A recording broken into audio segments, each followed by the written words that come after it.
I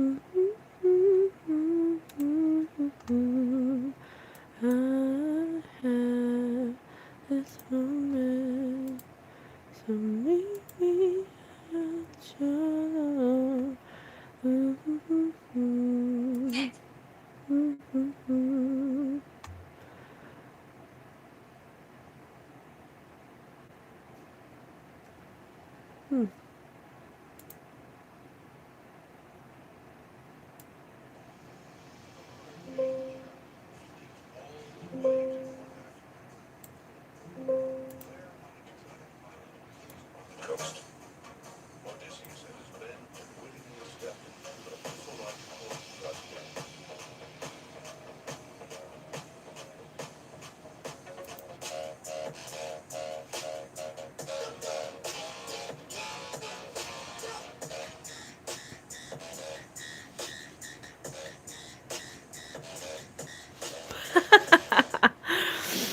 It was a recommendation from Boogie T, Lotus Eater, which is so funny because I have blue lotuses on my arm.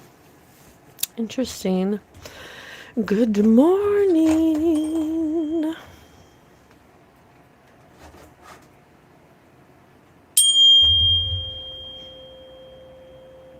Good morning. Hello, collective. Another snow day. I'm making the best of these snow days.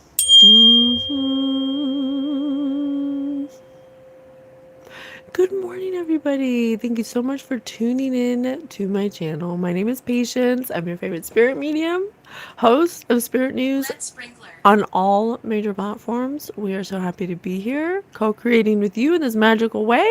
We love it.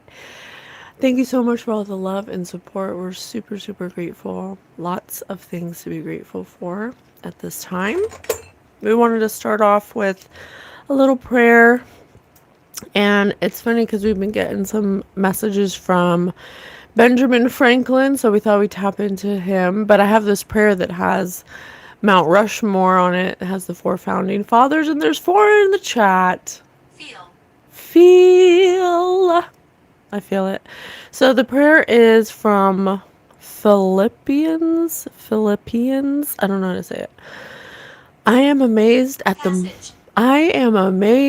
the multitude of gifts you have showered on your creation, and the way you challenge each of us to excellence. Mankind benefits when we are stretched to explore and discover the secrets of your creation. We are in bondage when only the elites among us are given the opportunity to excel. In America, we now promote equity or equality rather than merit. Merit recognizes those who strive to be the best. Equality promotes group thinking and rebukes individuality and excellence. Interesting. Winning and success are shamed. The attempt to achieve equality is an attack on the very soul of America. Awaken in us again that character that produces greatness and achievement, that character which acknowledges the uniqueness and value of every human life, character, and strives to benefit all mankind. Brothers and sisters, whatever is true, whatever is honorable, whatever is right, whatever is pure, whatever is lovely, whatever is commendable, if there's any excellence, and if anything worthy of praise, think about these things. Interesting. It kind of rubbed me the wrong way when it says rebuke groupthink or promote groupthink and rebuke individuality and excellence. I don't know. I think it's a thin line. Because if you only knew what you know, you would know. If you only knew. I think it's a thin line because what gets misinterpreted is that being the best or being the best at something is your identity. And if you're not, and that leads to the false sense of perfection when you feel like you have to be this top of the line, fine wine. You have to be like the winner, or the best at everything, or your identity is to do anything and excel at it. I don't think we should condemn wanting excellence or striving for greatness. I don't think that's what it is. And I definitely don't think we should rebuke individuality. I think we should rebuke individuality at the cost of another. Like, we can all be unique in our own way, and we can all be special in our own way, and we don't have to look up to celebrities, and we don't have to look up to presidents, and we don't have to look up to the military. We can be our own hero and look up to ourselves by striving to be the role model that we are looking for, and we don't have to look for those things outside of ourselves. So I think that our journey is individual, and it comes through individuation to realize the unity that is part of our journey. You have to separate yourself into isolation, or God has to put you in isolation for you to realize that everything's connected, and what I go through is what the collective goes through. And that's why everything that's happening on a macro scale, on a bigger scale, is also happening on a micro scale. So if most of the elites that have this group thinking, this hive mind of particular rituals and things that get them abundance, will do confirmation, doing that so much energetically, doing all the voodoo and the spells and the rituals and all of that, all the things they do to stay in power, that trickles down energetically to the collective. And that's why so many people do magic nowadays. Magic is not a way to get abundance, it's a shortcut for focus and intention.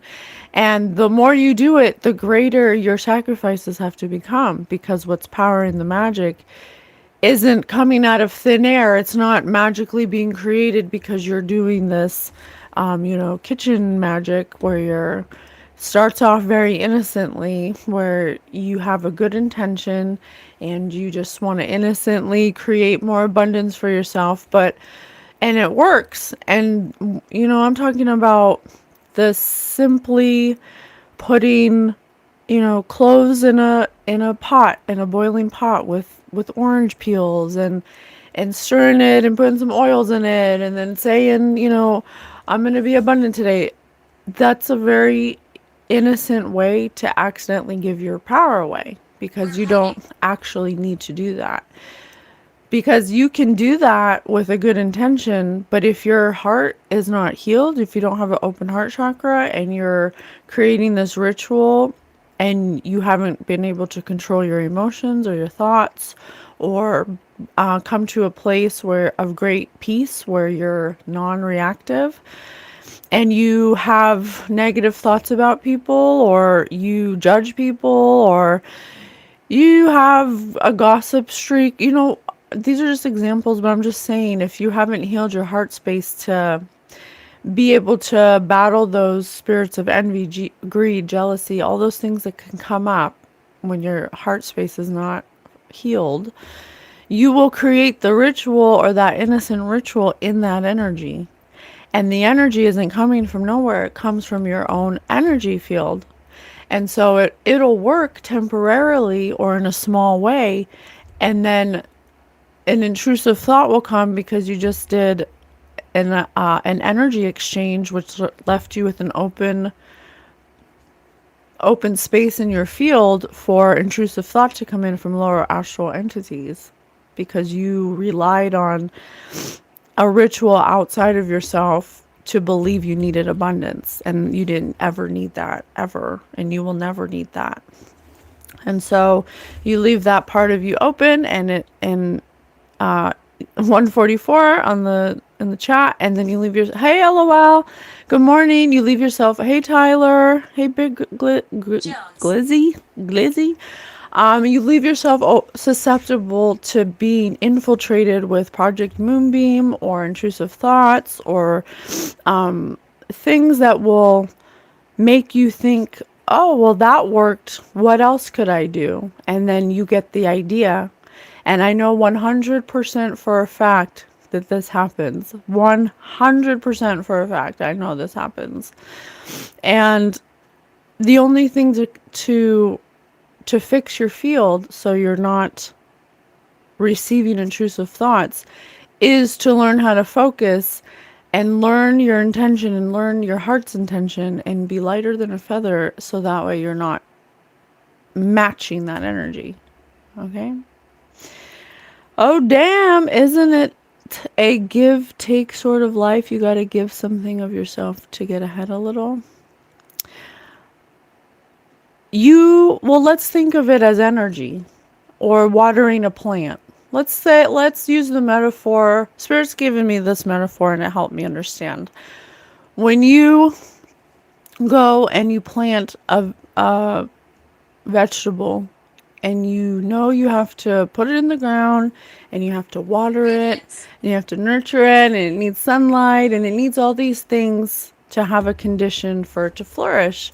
Well, when you want more money and you're doing this ritual, you're taking a shortcut. You're manipulating energy. Instead of watering your own thoughts, instead of nurturing your own triggers, instead of nurturing yourself and getting yourself to a place where you're not chasing, where you're not hungry, where you're not wanting, where you're happy now, that's when you'll receive or attract the abundance that is matching you. But if you're chasing for abundance, that automatically puts your field in a state of non-growth. And so you will attract people, places, and things that are in the same energy, and you will experience a lesson that is designed to help you experience the energy you gave out. People who want things easy, people who want to take risks for, a high risk for high rewards, things like that. Instead of being patient, instead of working every day to just do a little bit every day to kind of chip away at that chip on your shoulder of not having enough, of not being where you want to be at, of not being successful, so on and so forth. Being happy at this point on earth is impossible, unfortunately. That's not true. And thinking like that is the exact thing we're talking about. This is duality, and so it is impossible for only bad things to be happening. You have the sun and the moon. You have up and down. You have wet and dry, hot and cold, good and bad, dark and light. I could go on. The point is that it's impossible scientifically for there not to be any happy things and only bad things. And if you are predispositioned to thinking that, then you may want to consider that a sign that there is something within you that is preventing you from receiving the goodness that is out there, because it's out there, but you have to match it. You have to be matching it. But if your thoughts and your beliefs and what you perceive is only bad, then that's what you will receive. So you have to be careful what you say. Instead, it would be better, or it would have more movement to say, what I see right now seems to be chaotic, but I know that through chaos comes elegant peace. I know that now it seems uncertain, but clarity will soon be mine. Something like that, okay? My goodness is violence. Do you get this? I am against myself when peaceful. Well, then that's just showing us what is going on within you, what's going on inside. If that's your perception of what's going on, then I can see that is what is going on within you. Admire. Do you really want me to align with such things, they with me. I don't know. I can't tell you what you should align with. All I know is from my own experience is that our soul is 100% pure positive energy, and that we're not human, and when we cross over, we don't take our human bodies with us. This is just an experience. And so logically, when spirit told me that, I thought to myself, well, if it's true, let's say hypothetically it's true that my soul is pure positive energy, and the minute I come into a human experience over time, my pure positive energy gets dirtied and it gets harder to view from the lens of pure positive energy. Well, what are the things I need to do in order to clear my field so that way I can match what I naturally am? And that's when Spirit started to show me that joy is the way that you do that. You have to purposely, deliberately, intentionally find it because it's there. And just because you're not seeing it doesn't mean it's not there. It just means that whatever you're going through is distorting how you receive joy through your worthiness, through the way you feel about yourself and the things you've done. That the more unworthy you feel, the less joy you see. You know, the less purpose you feel you have, the less purpose you will feel. Does that understand?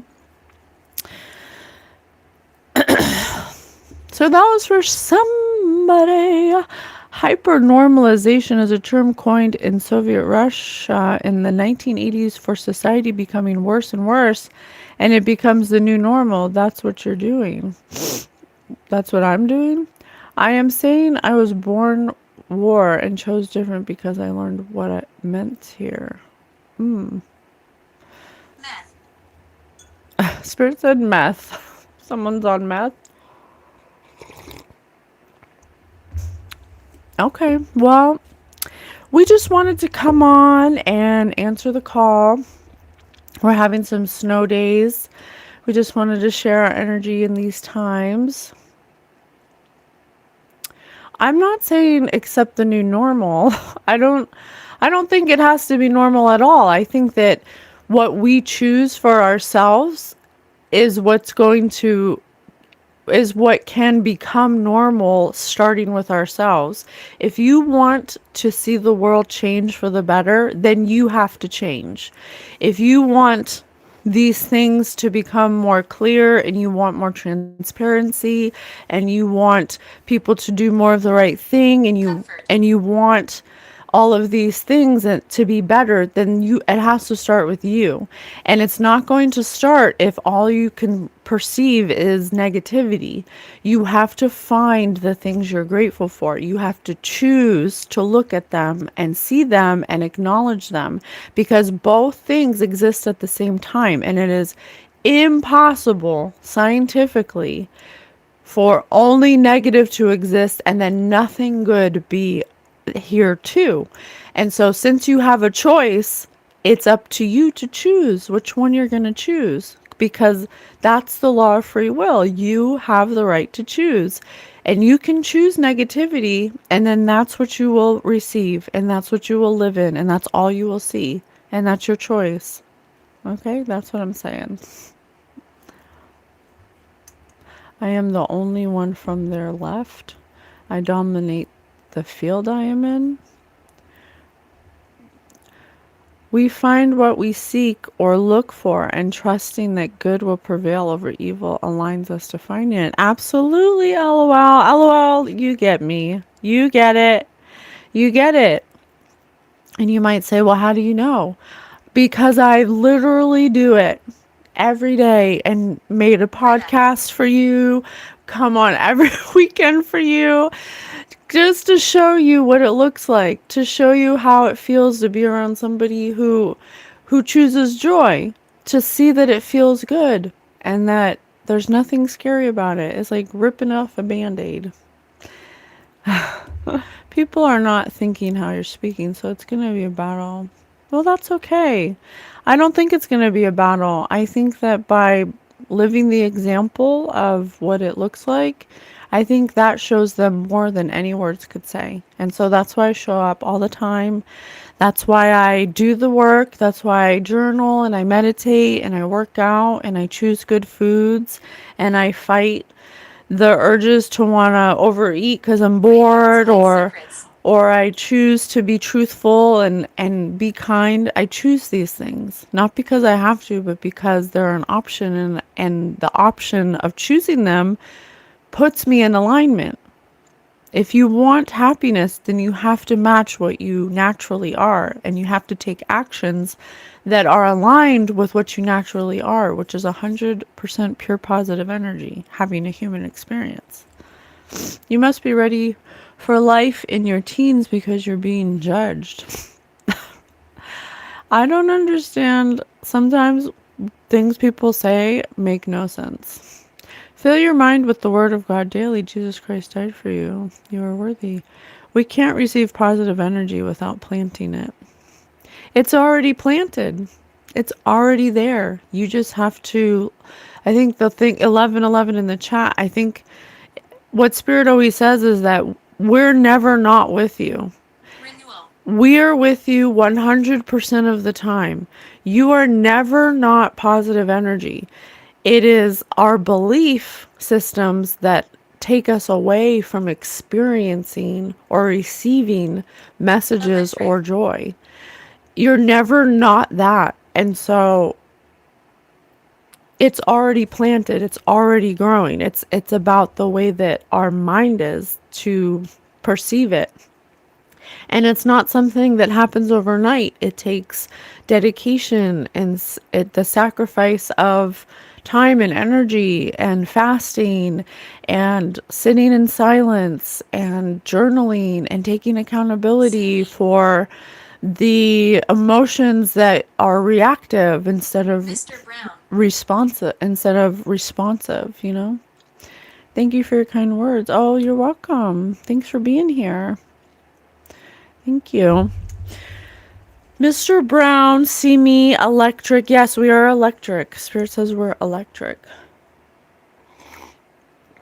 So it's interesting. I've been getting Benjamin Franklin lately. And, you know, what we're finding is that when a soul comes to have a human experience, you can guarantee 100% that that human has a possible outcome or a possibility that they didn't always make the best decisions and that they weren't always a good person. And that's just what the human experience is all about. And including our presidents, including our founding fathers, and when a human incarnation or a soul comes to have a human incarnation, the reason we come is to experience emotions on a physical level and to see how it affects the unfolding of our blueprint, of our journey, of our hero's journey, of our path.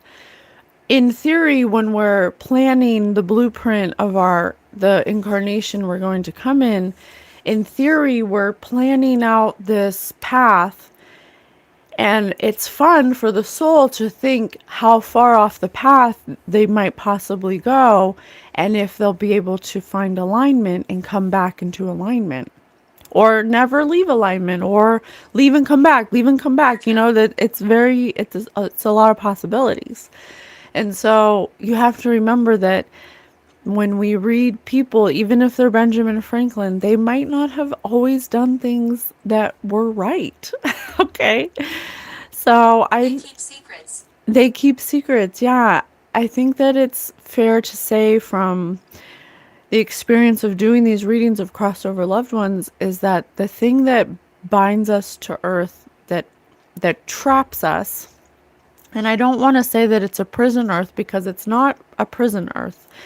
What it is that we come and then we forget. And in the forgetting, we can sometimes make choices that were not aligned with our divine energy. And those are the things that will hold you in the earth realm until they're released. But the only way for them to be released is for them to be said, is for them to be known. But if you cross over and your secrets are never known, the things that held you back emotionally, then those are the things that keep you trapped. And it's usually the things that create a negative emotion of guilt, shame, or the spirits of envy or greed, or the things we did in the while those spirits were attached to us. And those are typically the things that when in your human life you don't want to share because of embarrassment or because of not wanting public ridicule, because those are the things that people judge you for. And so people often end up passing with those things on their heart, and they don't get judged, and then they get cross over and they are stuck in purgatory or in the void, or whatever you want to call it. It's basically like a realm between earth and home, and it's vibrational. You can't see it. Sometimes they'll bleed together during certain times, and you can experience like poltergeists and stuff like that. What did Ben Franklin have to say? I just wanted to start by saying that because I was getting that, he wasn't always a good person, but the thing that brought up Benjamin Franklin for me was, he's perceived as being this, great founding father. And, even George Washington, when we did a reading with him, he was not the greatest. And so I'm wondering if these archons this is the question I was pondering to spirit. If the archons were created by creator to create created by creator to create contrast for us so we know what we want and what we don't want, and they have cycles as well where they rule highly and then they go back to sleep, like the Titans. That's where the Titans come from. If they're going back to sleep, I'm wondering, how did what was their role in the beginning with the founding fathers? And were the founding fathers involved in the things that they like to do in order to control the energy? Because they're loosh farmers, they eat negative energy. That's what they eat, just like we eat tomatoes or cucumbers, and we don't ask any questions. We just take it right off the vine, and we don't say sorry, and we don't ask for permission. It's a reciprocal exchange. We're breathing out the carbon monoxide to help create the chloroform that creates the chlorophyll that creates the fruit, right? So it's an exchange. But as far as the archons go, their food source is a certain type of energy signature, and they eat energy. And so if that's what they're doing now in our modern time, and we're finding all these things out and the things they do, I'm just wondering, well, what was their role back then? And especially if, we were trying to break free from the monarchy, but it turns out that the monarchy was here the whole time. I'm just wondering, like, what did that look like? And what did it look like for Benjamin Franklin? So that's kind of like, I didn't want to make it into a full reading, and I actually wasn't sure if I should put it in the title because, I find that when I put things in the title, I get a lot of resistance, and it gets hard to read the energy. Okay, so I know I'm sorry I'm talking. That was 30 minutes of talking, you guys. I'm so sorry. So let's just kind of tap in and save. So first of all, let me just, oh, dang it. I don't like when that happens. Let me just go back. Lost. Okay, let me see. Benjamin Franklin. So first of all, he was born January 17th, 1706. So he was born on Milk Street in Boston, Massachusetts, which I'm in Rhode Island, so not far. He was one out of 19 children, you guys. What are we talking about? How can someone have 19 children? I don't know. That just is like blowing my mind. Okay. He passed on April 17th, 1790. So he was 84 years old. He passed in Philadelphia. I cannot Shadows are me. believe how many children he had. It's wild. He had so many siblings. So then I was Stuck in your so thoughts. then I was looking at his pictures. Well, his paintings. They didn't have pictures back then.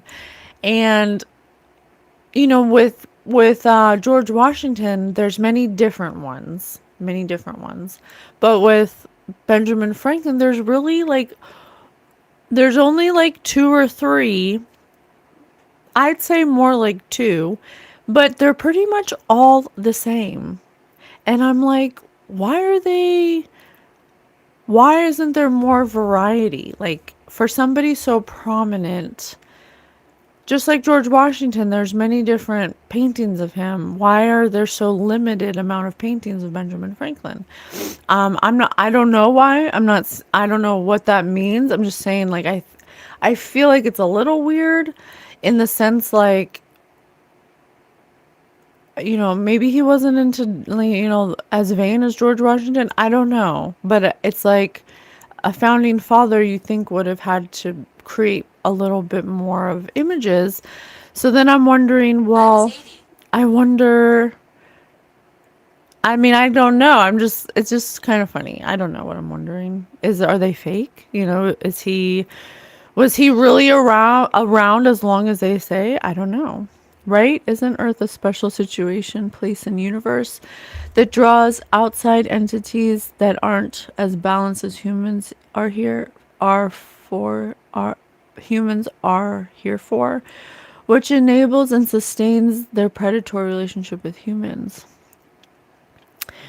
Yeah, it's definitely, but it's funny because without them, how would we know what we want and what we don't want? If there wasn't, and just like there's angels, there has to be archons, because the angels help influence you positively by pushing you towards alignment, subtle energy, and then there's subtle energy for the darkness that perceives your darkness. And because we're both at the same time, and when you come into human form, you have to have both things that trigger Corruption. both sides. Corruption. I'm telling you, Benjamin Franklin was not who we think he was. So let's see. Let's do imagine ifs for Benjamin Franklin, okay? Let's see what he has to say. Okay. And I did read that prayer from Philippians. I don't know how to say it. I'm sorry. And it has the picture of the four founding fathers on Mount Rushmore, which is a wild feat in itself. I can't believe someone made Mount Rushmore. I can't believe we carved men's faces into a mountain. Doesn't that seem silly, you guys? I don't know. I kind of feel silly. Why did you come? I kind of feel silly to like have any like bronze or metal statue as well of like a man. I don't know. I just think that's funny. It's weird. Or a woman, like any at all. Benjamin Franklin, a dead man. What do we have to know about him? Let's see. I know, I'm sorry. Let me start already. I rolled a 2. Imagine if Benjamin Franklin were a surgical operation. What would he be? A facelift. I'm telling you, there's something about his pictures or his face or something. There's something about it. I can't put my finger on it. I love this. Oh, he says he loves this. Okay. He says he loves this. I will say he was very smart. He did a lot of things for us. It says that he was a quintessential polymath, a printer, a writer, scientist, inventor, diplomat, a founding father. He fundamentally shaped the American identity, scientific innovation, the Treaty of Paris, the U.S. Constitution, Declaration of Independence, Treaty of Alliance with France. Under this, and he had a pseudonym, Richard Saunders, which he had a literary legacy. And Spirit just said conjure, so that's interesting. Well, what I'm wondering is if all of these global elites and our political people are involved in ritualistic cabal, fertility rituals, because that's their cult of Baal.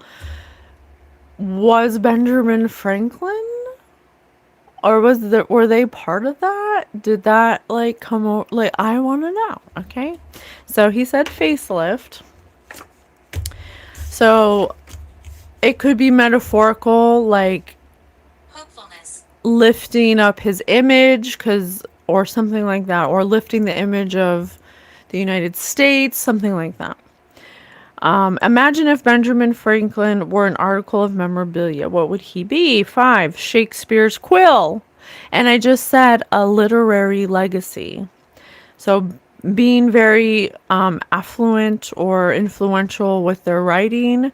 He was very smart. He's a very good writer, and he signed 4 very important documents for us when it comes to our freedom and stuff. So that's interesting. Something about what he wrote.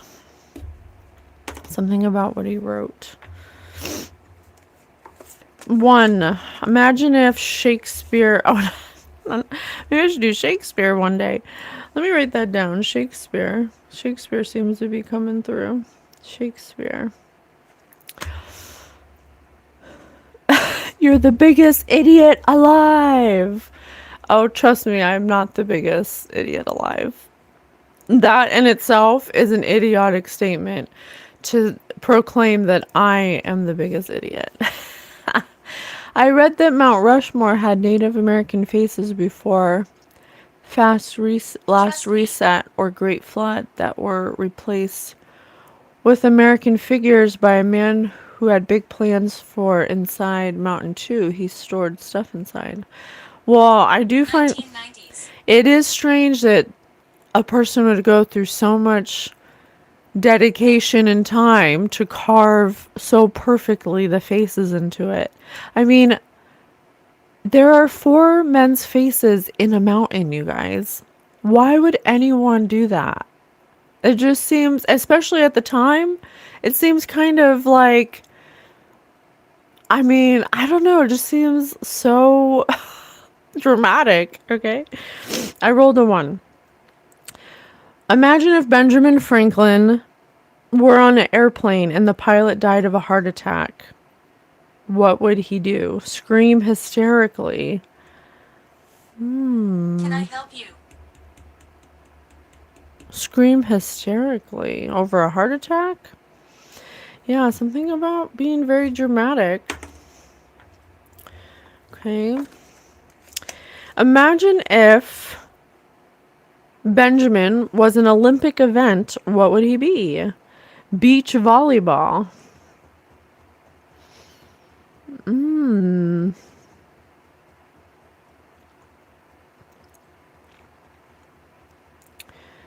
Out of 100-meter sprint, boxing, weightlifting, luge, which sounds like luge, and marathon. Beach volleyball is kind of like the least out of all of the choices.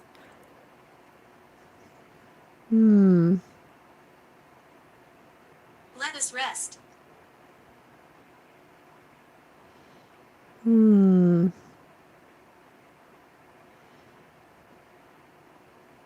Shakespeare's quill. Scream hysterically. Facelift.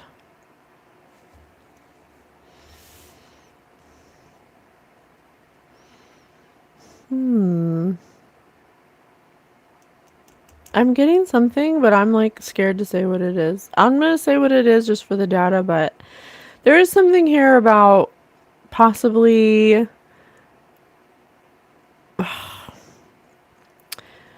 like writing spells, like creating his own spells. Something like that.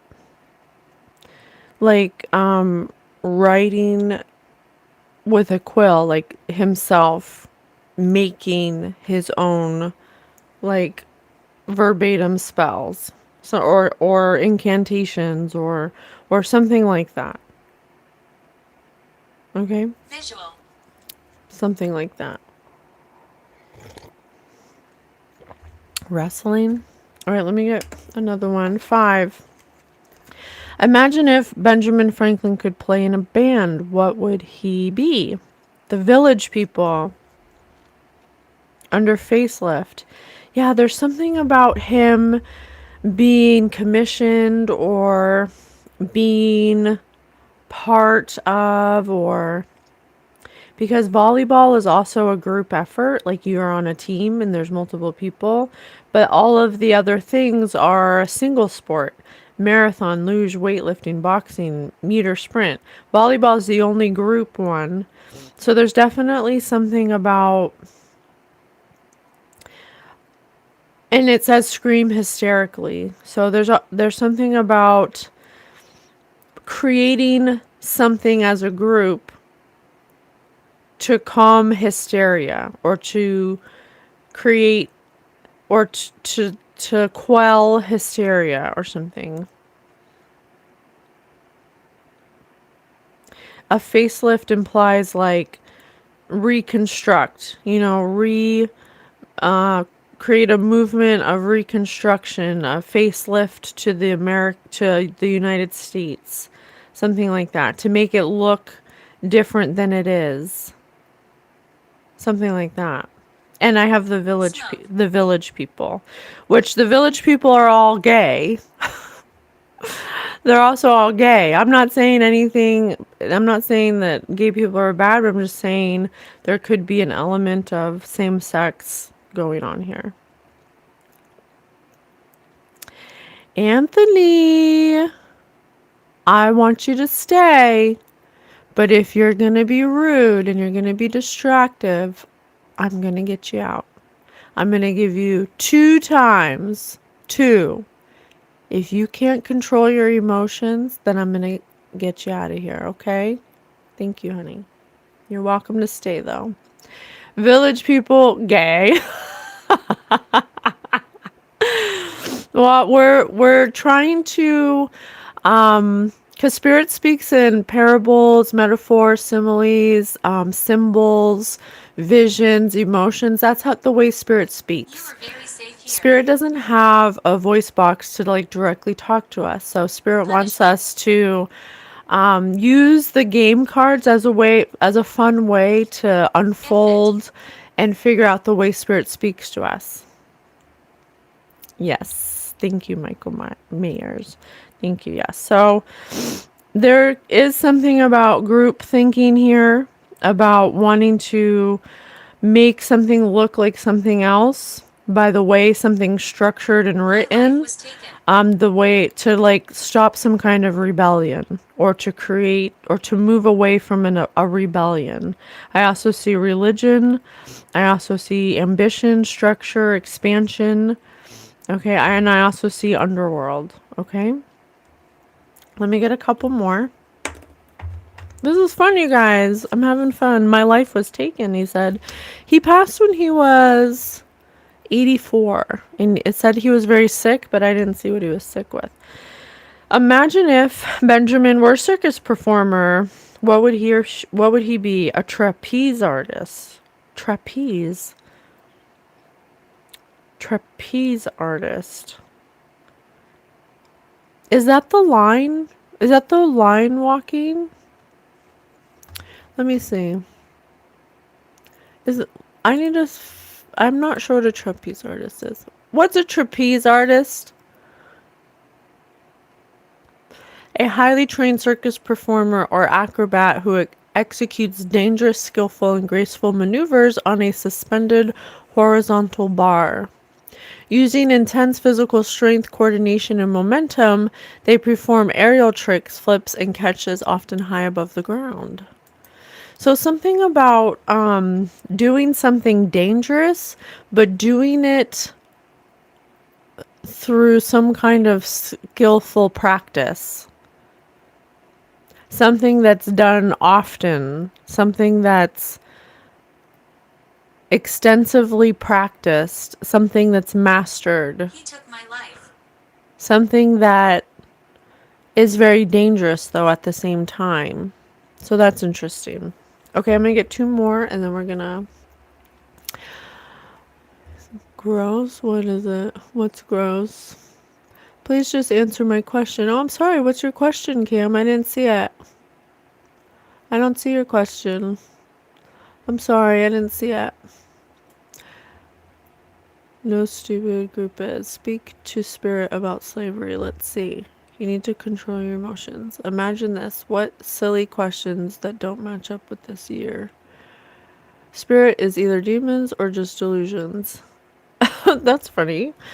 I don't know why spirit has to be demons or nothing. Don't you think that that's very limiting? If this is a planet of if this is a plane of duality, why would only demons exist? That doesn't make sense. Spirit show no slavery if it knows Benjamin. 3. Imagine if Benjamin were an insect. He would be a wasp. A wasp. A wasp. Damn. Aggressive. Let me see. Symbolism of a wasp.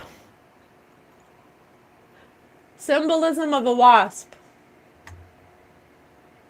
Oh my gosh, my technology is acting up. What the hell? That was so weird. Let me try that again. That was weird. Symbolism of a wasp. There you go. I didn't want me to say it. Okay, Anthony. All right. That's it. I'm sorry, honey. I gave you a chance and you couldn't control your emotions. Corruption. So now you must go. Okay. Love ya. Bye. First time here. Explain. Oh, thank you, Cheryl. We're talking to Benjamin Franklin. He said corruption. Ooh, let's see. Wasps symbolize productivity, ordered communal living, and the protective, aggressive defense of boundaries. Persistent, painful, sharp defense of one's territory, of one's self or beliefs. Potent, misunderstood creatures. The need to focus on action and overcoming obstacles through perseverance. But they can be very aggressive, territorial, so it's good and bad. Meticulous, industrious, architects of their own destiny. Control and power, fear and stress, conflict and tension.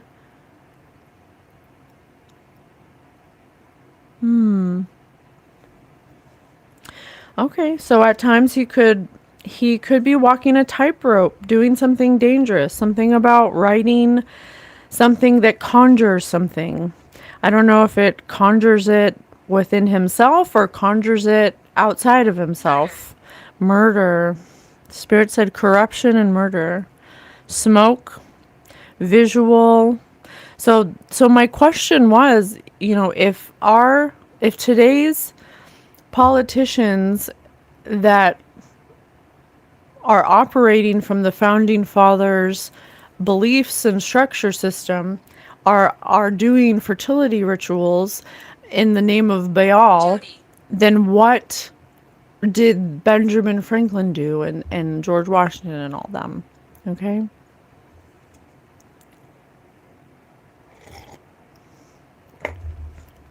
Why do you talk like you're his mother? Because he's being childish. And if he's being so childish, it must mean that he does not have the nurturing of a mother because he wasn't nurtured. And so I choose to nurture him instead of judge him and cast him out like some kind of evil peasant. That's why. Okay? Okay, one more imagine if, and then we'll get some clarification. 6. Imagine if Benjamin Franklin were a corporation. Which would he be? Revlon. Revlon. Makeup? Out of Burger King, American Express, Microsoft, 20th Century Fox, and Nike, he'd be Revlon. Well, Revlon is also revolution. Revlon comes from revolution. Rebellion. Huh. But Revlon is also makeup. So, hiding something. Illusion. Making something look like something it's not. Covering something up. Red hair. Mm-hmm. And how in the world are you talking to a dead man? Because I'm a spirit medium. Well, how do you talk to Jesus if he's dead? How do you talk to Jesus if he's dead? Oh, good question, right? You can talk to anything that's crossed over because you are a soul having a human experience. Gigatron, if you're going to be here, you got to get with the program, okay? If you're going to keep on saying disruptive things that are silly, I'm going to get you out of here. But if you want to enjoy the reading and you want to see what we're about, you can stay.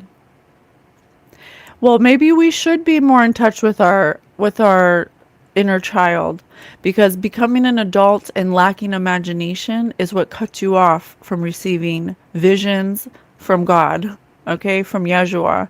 Yeshua can't speak to you if you are not in a space of excited curiosity like a child. So, define inner child. Well, your inner child is you, but your inner child is the child within yourself that is either healed or not healed.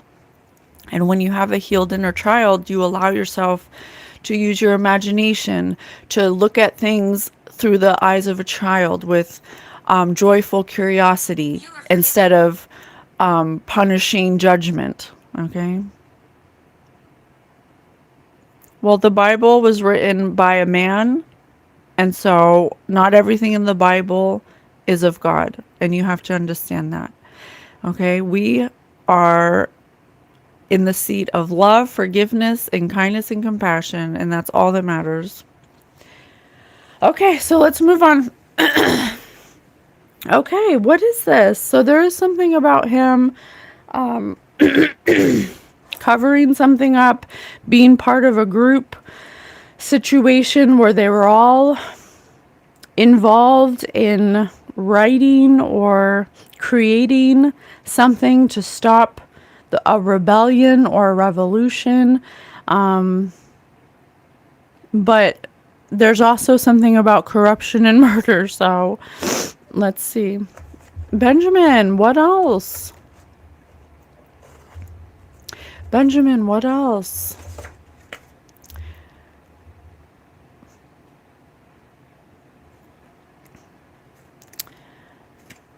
Can you translate the following? Why your Mike. to why? Look at this. Can you translate the following? Some kind of coded message. Some kind of coded message. Oh my gosh, I just got a vision of freaking National Treasure, where it's the movie where they're following clues left by the founding fathers. So it says, this coded message says, too wise you are, too wise you be. I see you are too wise for me. Hi, Mary.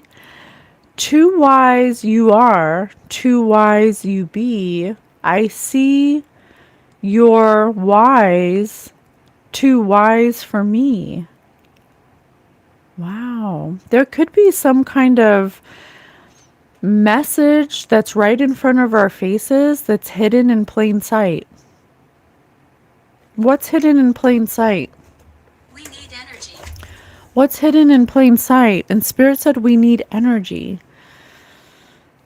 Picture a liter of milk and a liter of kalua.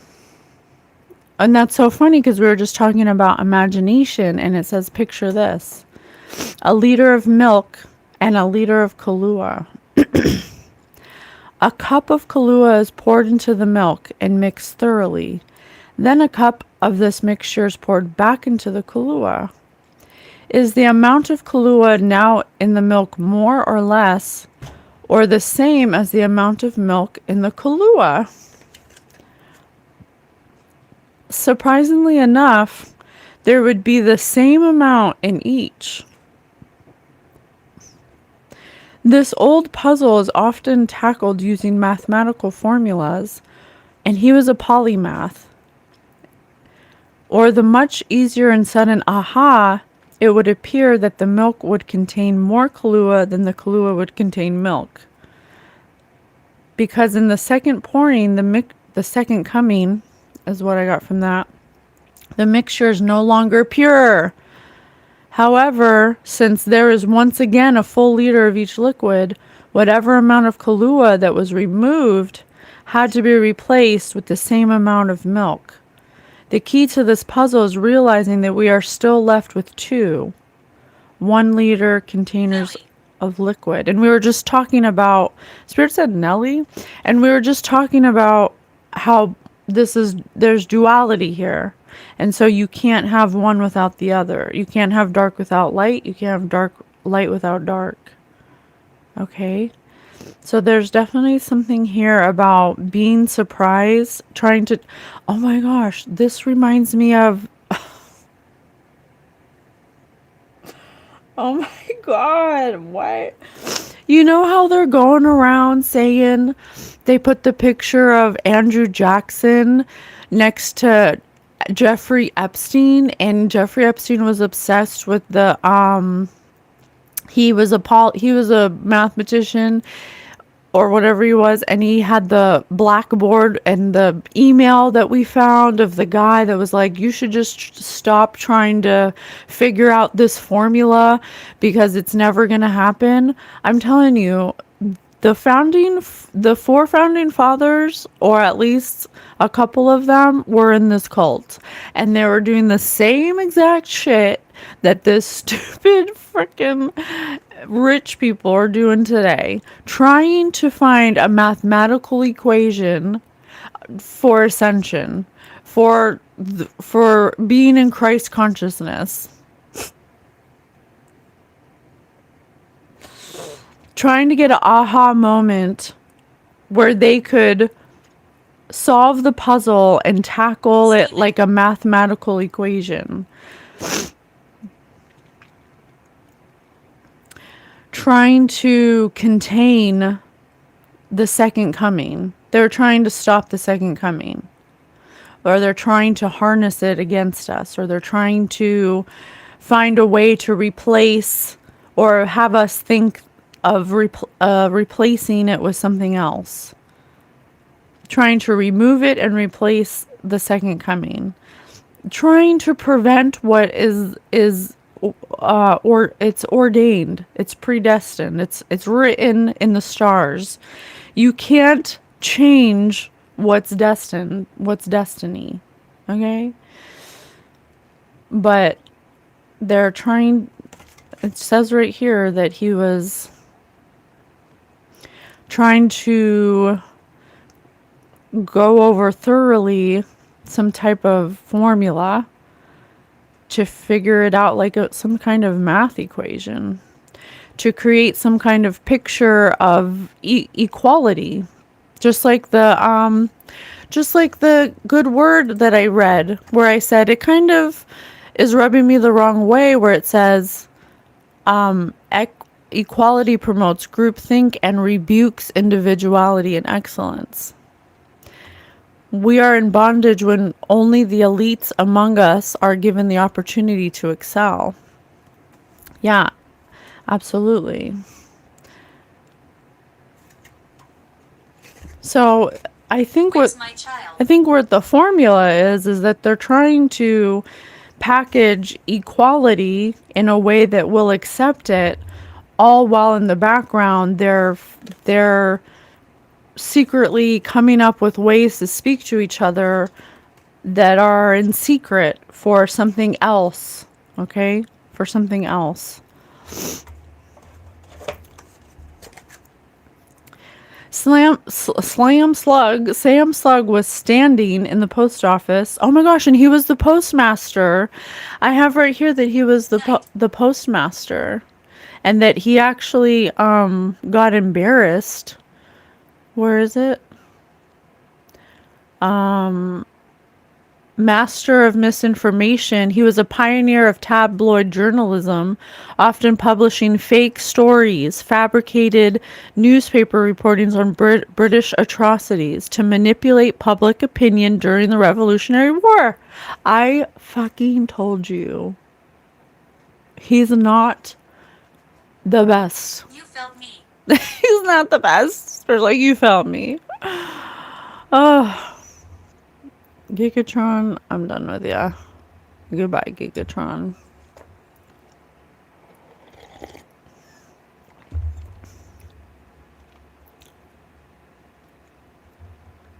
He screams. Is the spirit real, or is it just all like Alexa? Guys, does anyone know? It's both. God created everything. Okay, so standing in the post office. Oh wait, I wanted to read the postmaster thing. Where was it?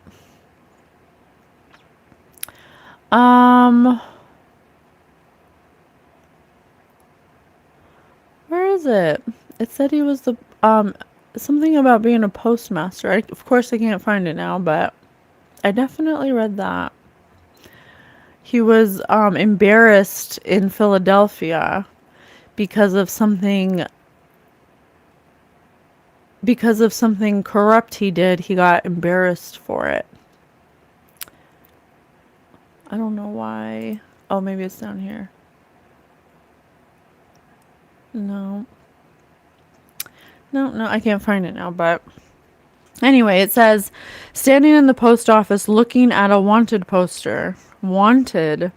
Someone asked him who the man in the poster was, and Sam replied, brothers and sisters. I have none, but this man's father is my father's son. Whose picture was on the poster that Sam was looking at? Sam was looking at a picture of his son. The puzzle of the statement, this man's father is my father's son, is easily solved if the word me is substituted for my father's son. The statement then reads, brothers and sisters, I have none, but this man's father is me. John. And Spirit said John. John Adams? There's something about him not being a good father or something. Like, it's funny that something about calling him a founding father, but he neglected his own children or something like that. Something about... Yes, I did. Yes, I did, he said. He said he neglected his own son, yet he was called a founding father. It just goes to show you guys, just because they're founding father and they supposedly did all this stuff, we don't know the truth. All we know is what they tell us, and they don't tell us the truth. When I see pics of Ben Franklin, I can't understand how you could stay standing upright. Let's see if it says anything about him being a father.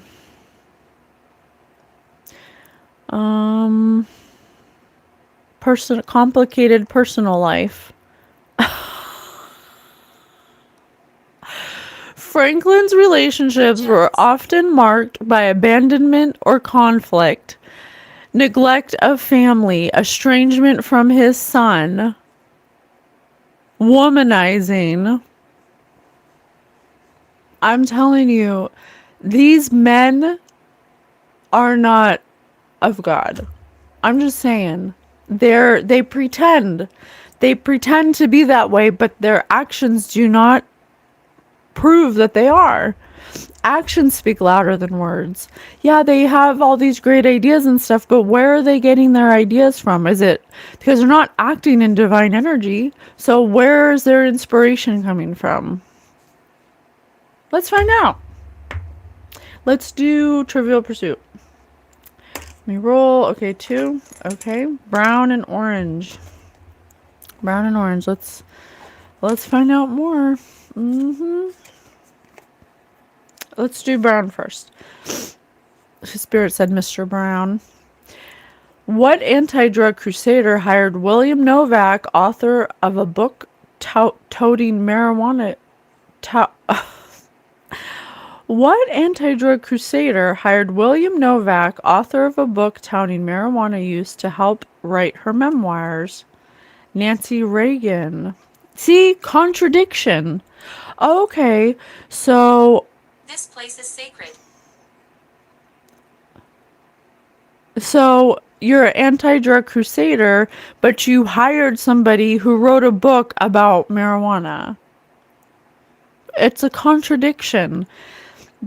These politicians and these founding fathers and Nancy and the wives of them, they're all part of this cult, you guys, and they have created something to make it look like something else, to make it look like it's of God, but really the way that they carry themselves, they're witches and warlocks, the way they carry themselves, their actions, the way they run their personal lives are not of God.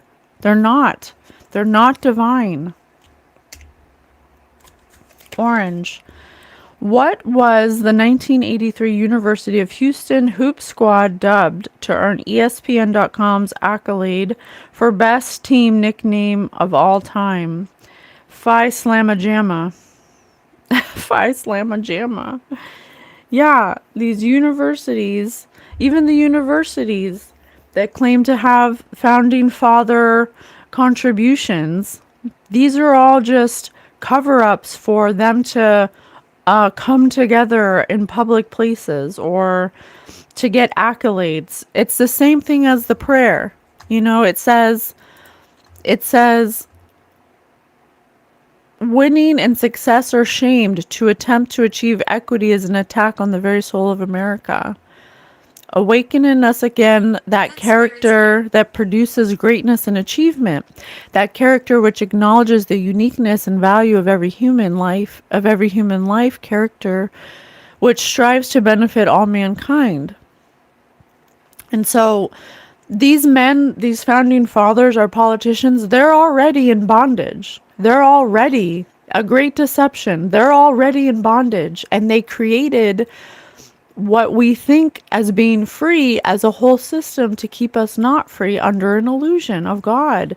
But they changed who God is and made it into a pyramid structure where you can't have the very best of things that's divine, that's godly, unless you have money or unless you do multiple achievements, or it's very I guess that's what it means by rebuking excellence.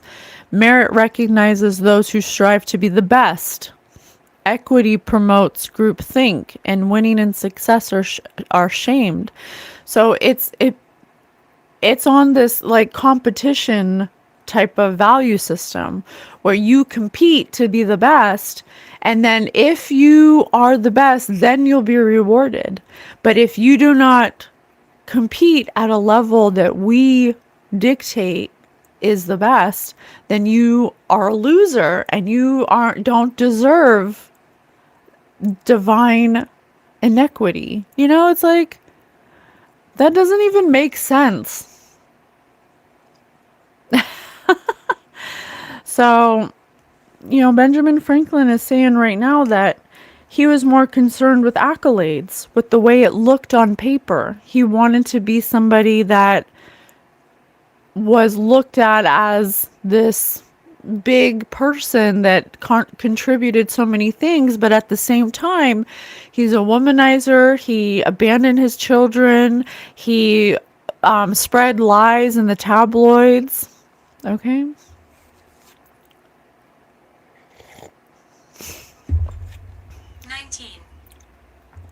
So, very interesting. Let's do a couple more. Trivial Pursuit. One more, Spirit. We'll do one more. Orange. What shot putter tested positive for steroids, making life stressful for his wife, Marion Jones, at the Sydney Olympics? C.J. Hunter. What shot putter... Didn't Marion Jones test positive for steroids too? Let me see. Did Marion Jones test positive for steroids?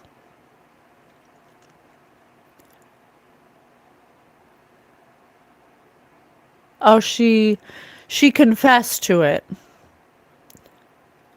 Marion Jones did not technically test positive for steroids during her career, but she confessed to using steroids. Despite years of denials, she admitted to lying to federal agents about her steroid use, leading to her stripped medals and a 6-month prison sentence. Damn. So there's something about about doing drugs or drinking or something, some kind of substance abuse. You know, that's the thing is, you know, even smoking weed, you know, like even smoking weed or needing to have a substance in order to get through the day. You know, that's not divine. Divine doesn't require you to need those things. And so what Spirit is showing us is that just because it's in the history books, just because it's written a certain way, just because it's told to us in a certain way, doesn't mean that it's true. He could have very well, you know, he had said that he told lies. He could have made many lives very stressful by being so egotistical and wanting to be number one all the time and being in a competition to be the best. He could have put a lot of people's lives in stress and possibly even locked innocent people up because of his own need to be a certain title or be looked at in a very particular way. What? My body's around here. My body's around here. I was getting something earlier about, I don't know, something about his property and having like My name is Lizzie. Lizzie Borden and having like hey Lizzie, like bodies on it or something. I don't know why I got that, but there is something about that. I don't know what it is. How can I find that out?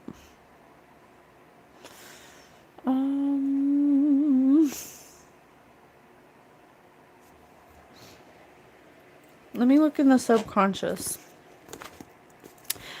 Subliminal, How Your Unconscious Mind Rules Your Behavior by Leonard Lodenow. Benjamin, what were you up to? What's the truth about you? Oh, something about the brain.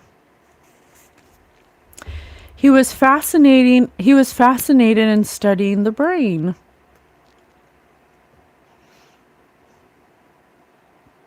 Stop it.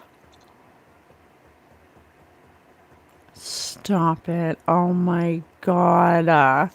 I cannot make this up, you guys. Okay, let me read it.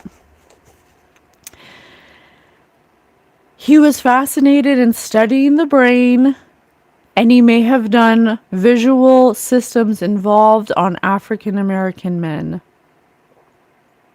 Graveyards hide secrets. Graveyards hide secrets. He may have done this to have a reference in literature of how the brain works. He wanted strong looking men, and he wanted to control their fate so he could become renowned, so his destiny could become a renowned person of fame and pain.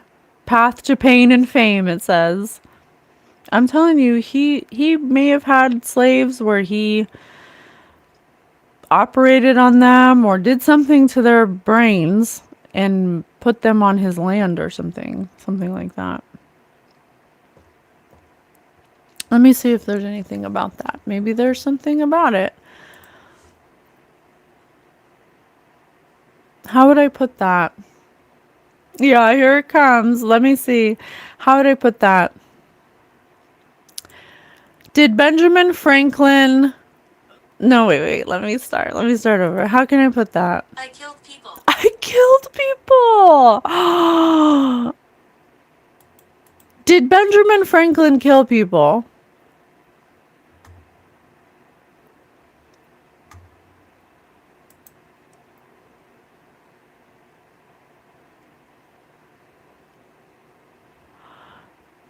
Holy shit, you guys. Listen to this. Although there's no evidence that Benjamin Franklin was a murderer or serial killer, there were over 1,200 bone fragments of roughly 15 people who were found in his basement in his London home. They were part of an illegal anatomy school run by his friend and housemate, Surgeon William Hewson. I told you, you guys. I told you. And we have him on the $100 bill, Drake. The noise was him. I know, I didn't know that. Oh my god, that is wild.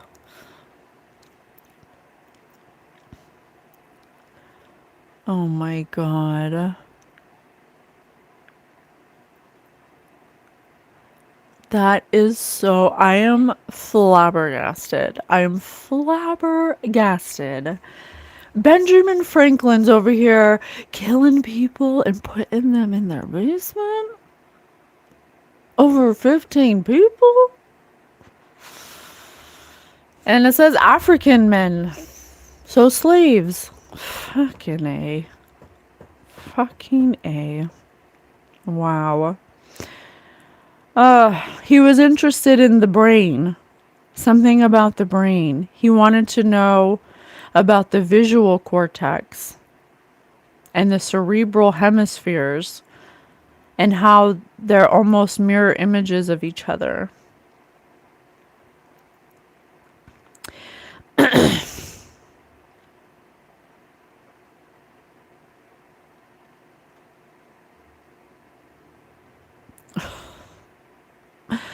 This says something about dinner napkins. I mean, I'm telling you, you guys, I'm telling you, our founding fathers came from the monarchy. They were doing the same things that the monarchy is doing now, that the cult of Baal is doing now. Spirit says, you're confident. I'm godfident that they were doing the same thing back then that they're doing now. Okay? This, like I always say, there ain't nothing new. And just because they say doesn't make it true. Okay? Wow. Impaled. They could have been eating brains, honestly. I mean, I'm sure that they were doing the anatomy school, but then, you know, after they're done tinkering in the brains of African American people, then they're, or it just says African because it was in London, so they weren't actually American.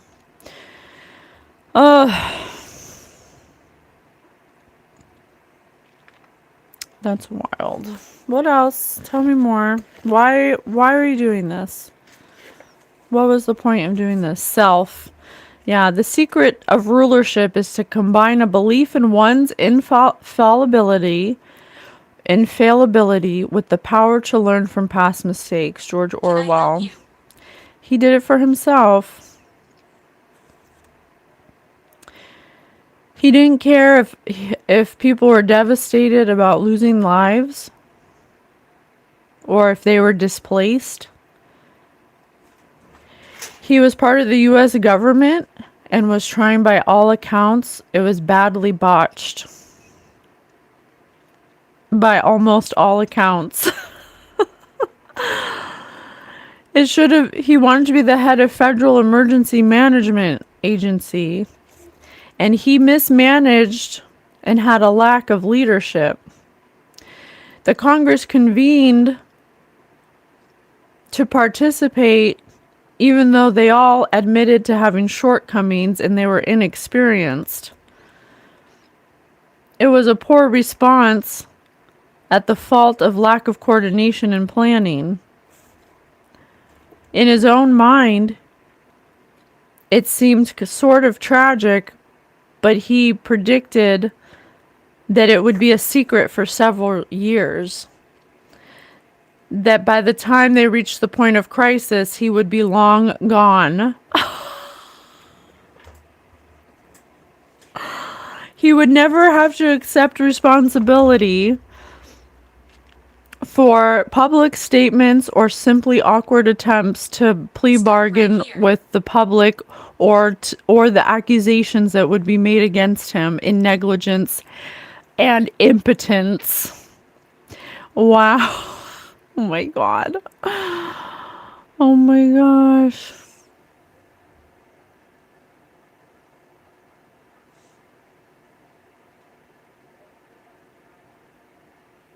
Mary, you're gonna have to let go of that. Who cares?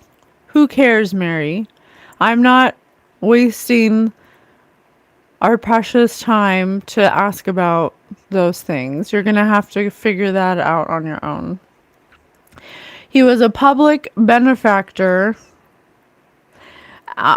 similar to Al Capone, a purveyor of bootleg alcohol, who is responsible for hundreds of killings.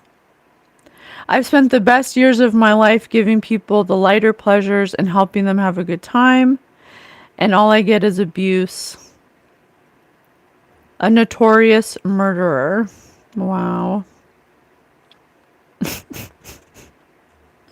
He wanted us to believe the enhanced version of himself that he offered to audiences to manage and convince us that the corporate strategy was brilliant even though revenue plummets and we deserve 50 million and an exit strategy. He argued his case brilliantly, even though he should have gotten the chair, and he created social smoke through a game plan where another human could accurately perceive or would not be able to accurately perceive themselves. Blood. Oh my gosh. A psychologist would have called this self-assessing inflation. They documented context ranging from the ability to manage and engineer themselves as professionals for the rate of performance. Fucking A.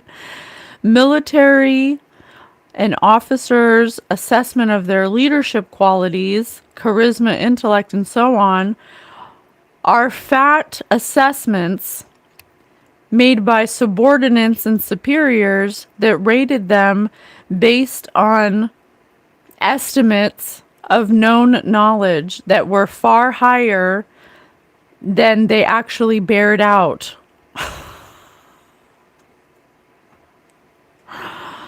Self-professed physicians diagnosing themselves as having more confidence than the diagnosis would have been correct.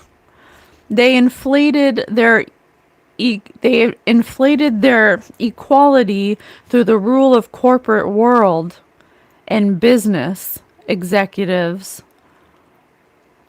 to succeed through overconfidence as the CEO, embarking on projects where they acquire other firms and affirm their own stock prices for their own profitability. Motherfuckers.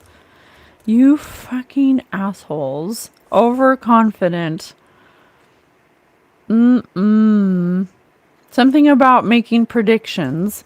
Something about knowing where something about knowing where this track would lead to eventually in the future, but not caring because they would be gone by then.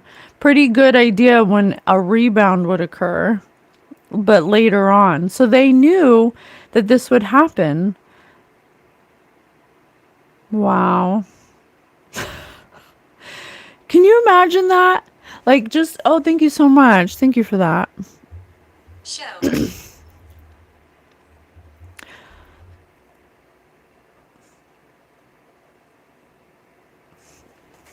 That's a good question. Is he earthbound? Oh my gosh. Just a bunch of small penis men in a room where everyone wants to be the best. And everyone wants to have acclaim and profit and be overconfident in their abilities so they look a certain way. You stupid fucking idiots. Stupid. Sorry, it's just so stupid. So ridiculous. I just can't, like, wrap my mind around it. It's just so stupid. Okay? Elites. These stupid elites have been around forever, and we drink it up as if they give a shit about us. Permission. We give them permission to do these things to us. Keeping the wolf from the door. Keeping the wolf from the door to sing like a canary. Benjamin Franklin's like, I'm tired of being in purgatory. I'm singing like a canary. I'm tired of keeping the wolf from the door. I'm opening the floodgates of information. I'm spilling the beans, he says. Would you trust a version of yourself that only communicates by sending you TikTok baking thirst traps at 3 a.m.? I don't know. There's lots of factors you have to take into consideration because you can't limit the way God speaks to you. What if that's the only time that you're receptive to God's messages in that way? But I'm sorry now, yeah. My name is Francis. Francis. Let me see.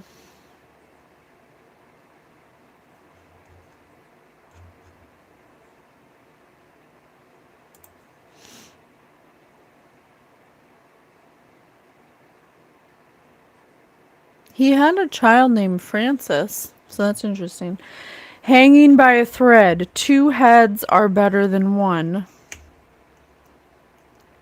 And that's so funny because the founding fathers is 4 heads.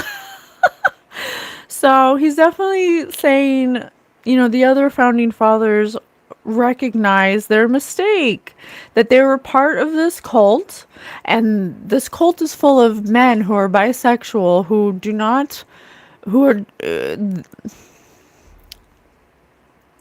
so this, I'm not going to say that everyone in this cult of Baal is gay, but just like in the story of Sodom and Gomorrah, The way that they conduct these fertility rituals, when you wanna when you want to take energy from a male, their fertility spot, or where you take it from, is in the root chakra, which is the back door.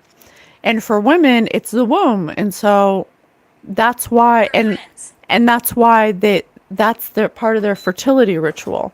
So it's not that they're gay, like by choice. They do it as a means to an end, by any, through any sex, in order to receive abundance or energy through that root chakra. They have to traumatize the physical location of that particular chakra of fertility, where that portal opens in that energetic vortex.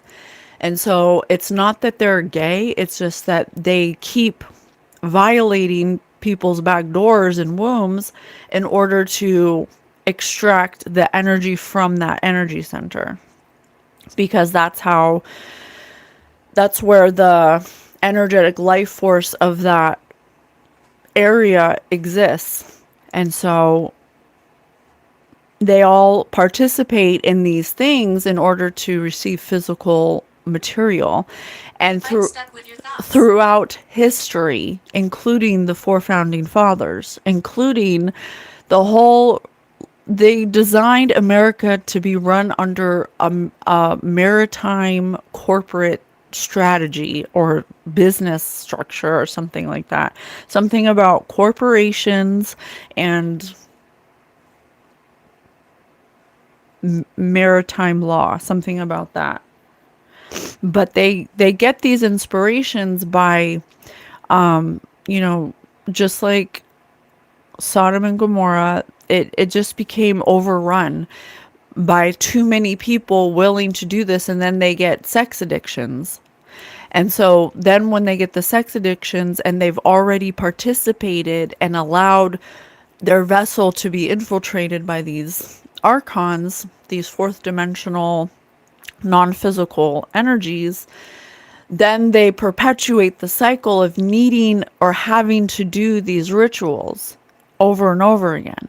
And they get these ideas to do these physical laws that are based on spiritual laws, but they come in the physical, and they need the physical laws to distort or or for us to give permission for them to do it, because they can't do anything without us knowing what it is. And so they have been doing this for a long time throughout history, like beyond history, beyond our written history. This is the way that they do it.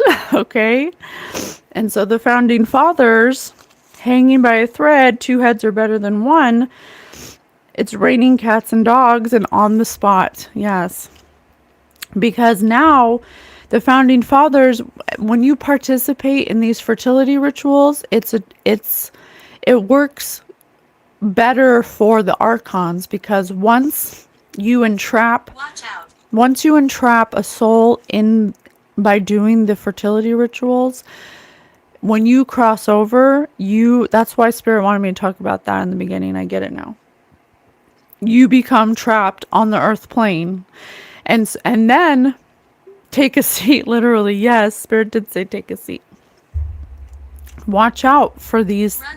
Run away from anyone who tries to seduce you with temptations of money, physical, material wealth, bribing, anything like that. Stay away from people who want to buy you off and allow you to give permission to them to trap your soul, because the founding fathers are stuck on the earth plane because they decided to be a part of this thing that's going on here. And so and then once you are trapped on the earth plane, they're necromancers. You're like bound to them. The rituals that you do are a binding ceremony as well. It's like multi-dimensional. And once you're bound to them, once you cross over, you are bound to their commands, go spy on this person, go haunt this person, go send intrusive thoughts to this person. They use them as slaves, okay, as like spirit slaves to go do or to go get certain types of information or knowledge or things like that. And then they come back to the humans that are the vessels for the archons that are in living incarnations that have already done the rituals, and Bad. they get ideas, bad ideas, to enact the archons' laws and to trick us into giving them permission to do specific things. So it reminds me of the hidden in plain sight, the message. They do things openly, like in movies and stuff, and on the news, and certain things that they hide, subconscious, subliminal messages of what they're doing. And when we accept it, and when we watch it, or when we sing the songs, or when we idolize the music artists or the celebrities, we give permission for them to keep doing it. You know what I'm saying? So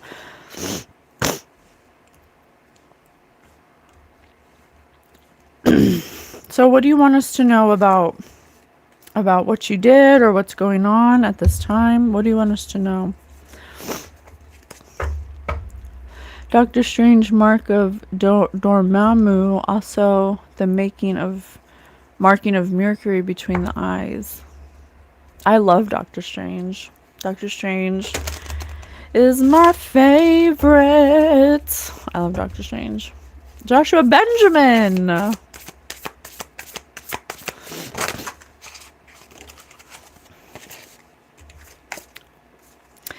So right now we have the Lyrans and the Pleiadians, unconditional love, excitement, and laughter, strength, courage, and bravery. You can't run from me. You can't run.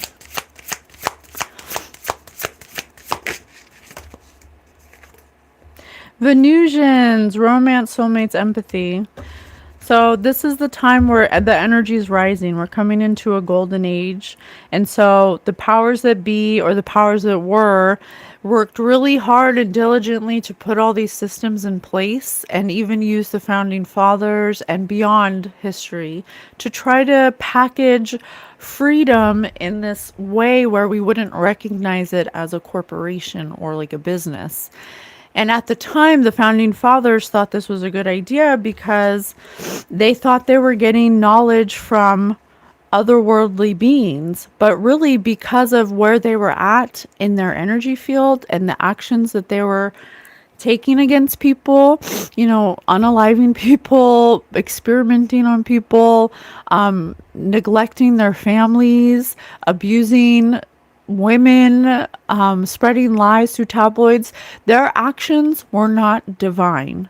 And so we can't believe people who say that they're God's leaders and they care about us when their actions do not show that they live a life aligned with divine energy. And so we have to be able to recognize what is divine and what's not. And the people who are walking a divine path will understand peace, will not search for accolades, will not care about a title, will not care about riches or fame. They'll be the most common, normal looking people ever. And they're going to be the everyday people that show up to work with a smile, that choose to be happy now, that aren't searching outside of themselves, that aren't wanting to wear name brands, that don't care about what they drive, that want everyone to be happy. We have to be able to discern the spirit, just like Yeshua taught Mary to discern the spirit in each person, because it's going to be up to us to reflect as an example of what it looks like to walk a divine path. And I'm not saying this in a religious way. I'm just saying as we go further into the future and the old systems start falling, we need to be able to recognize who the true leaders are. And if we want to recognize the leaders of the new earth, in the future, then we have to become the energy we wish to experience. Okay? Darkness. I was researching face reading this morning over that mark of Dumamu, and here you are talking about the trait of power for your soul, your existence. Make an angry face, then only lift your eyebrows in vertical lines in an arc pointing upwards. I don't know if I'm doing it right. So the founding fathers weren't aware, or they were aware of the evil of their ways and still willing to pursue it. That's a great question. I think what happened was that, because I have blue avians, Lyrans, Pleiadians, and Venusians, and all of those beings are walking in divine energy. They all have a higher consciousness. They all are unconditional love, and they all have activated heart chakras. I think what happened was, at first, what happens is, when you're young and you're curious and you're excited about changing the world, you hold a certain energy, and you can receive divine inspiration for ideas to propel that energy forward, to move forward. And particular people will pick up on that I live in your that inspiration from these high vibrational beings.